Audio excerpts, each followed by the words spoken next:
नमस्कार दोस्तों, हमारे और आपके इस चैनल में आपका स्वागत है।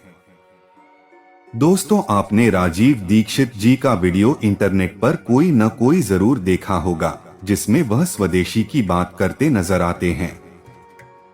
21वीं सदी में स्वदेशी आयुर्वेद एवं प्राकृतिक जीवन शैली को बढ़ाने में इनके योगदान को नकारा नहीं जा सकता। इसीलिए आज हम इस वीडियो के माध्यम से उनसे जुड़े रहस्यों एवं कहानियों को देखेंगे। दोस्तों, इनका जन्म 30 नवंबर 1967 को उत्तर प्रदेश के अलीगढ़ जिले के नाह गांव में हुआ था। उन्होंने फिरोजाबाद जिले में पीडी जैन इंटर कॉलेज में 12वीं कक्षा तक शिक्षा ली। उसके बाद उन्होंने 1984 में के कॉलेज जामुई बिहार से इलेक्ट्रॉनिक्स और संचार में भी टेक की डिग्री के लिए दाखिला लिया। लेकिन उनकी मातृभूमि के लिए उनके जुनून ने उन्हें राष्ट्र धर्म के कारण सेवारत भारतीय संस्कृति और स्वदेशी आंदोलन के लिए उन्होंने उसे बीच में ही छोड़ दिया।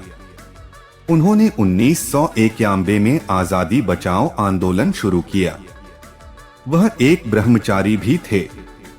वह चंद्रशेखर आजाद, उधम सिंह और भगत सिंह जैसे भारतीय क्रांतिकारियों की विचारधाराओं से प्रभावित थे। उन्होंने महात्मा गांधी के शुरुआती कार्यों की भी सराहना की। उनका जीवन भी शराब और गुटखा उत्पादन, गाय को मलता और सामाजिक अन्यायों को रोकना जैसे कारणों के लिए समर्पित था। इसके बाद उनकी मुलाकात योग गुरु बाबा रामदेव से हुई, जो उस समय योग को देश में फैलाने के लिए अग्रसर थे। अब स्वामी रामदेव से मुलाकात के बाद उन्होंने भारत को स्वावलंबी और स्वदेशी बनाने के लिए 10 वर्षों तक अथक प्रयास किया। 10 वर्षों के बाद दोनों ने मिलकर 2009 में भारत स्वाभिमान की स्थापना की। इस भारत स्वाभिमान के राष्ट्रीय सचिव का पद राजीव दीक्षित जी को दिया गया। बाबा रामदेव भी राजीव जी के व्याख्यानों से इतने प्रेरित थे कि उन्होंने कई व्याख्यान अपने पतंजलि योगपीठ में करवाए ताकि उनकी बात टीवी के माध्यम से पूरे देश की जनता तक पहुंचे। 1 अप्रैल 2009 को भारत स्वाभिमान का उद्घाटन हुआ, जिसे आस्था टीवी चैनल पर सीधा प्रसारित किया गया। यहीं से उनकी लोकप्रियता चरम सीमा पर पहुंच गई थी और देश के करोड़ों लोग उनके व्याख्यान सुनने लगे। उनके व्याख्यान इतनी सरल भाषा में होते थे जिनको समझना बड़ा आसान था। उनके व्याख्यानों से देश के लोगों को भारत का वास्तविक इतिहास और स्वदेशी की महत्व का पता चला। उन्होंने इस भारत स्वाभिमान के तहत कई विदेशी कंपनियों का खुलासा किया था जो भारत को अनेक वर्षों से लूट रही है। उनको राजनीतिक पार्टियों से भी आपत्ति थी और उन पर खुलकर प्रहार करते थे। इसी के साथ उन्होंने अंग्रेजी शिक्षा पद्धति, देश के संविधान, कानून प्रणाली जैसे कई मुद्दों पर तथ्यों के साथ अपने व्याख्यान दिए थे। उन्होंने इतिहास के बारे में भी लोगों को जागृत किया। अंग्रेज भारत क्यों आए थे? उन्होंने हमें गुलाम क्यों बनाया? अंग्रेजों ने भारतीय संस्कृति और सभ्यता, हमारी शिक्षा और उद्योगों को क्यों नष्ट किया और किस तरह नष्ट किया? इस पर विस्तार से जानकारी दी ताकि हम पुनः गुलाम ना बन सकें।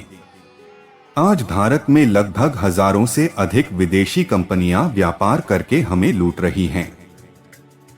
उनके खिलाफ स्वदेशी आंदोलन की शुरुआत की। देश में सबसे पहली विस्तृत स्वदेशी विदेशी वस्तुओं की सूची तैयार करके स्वदेशी अपनाने का आग्रह प्रस्तुत किया।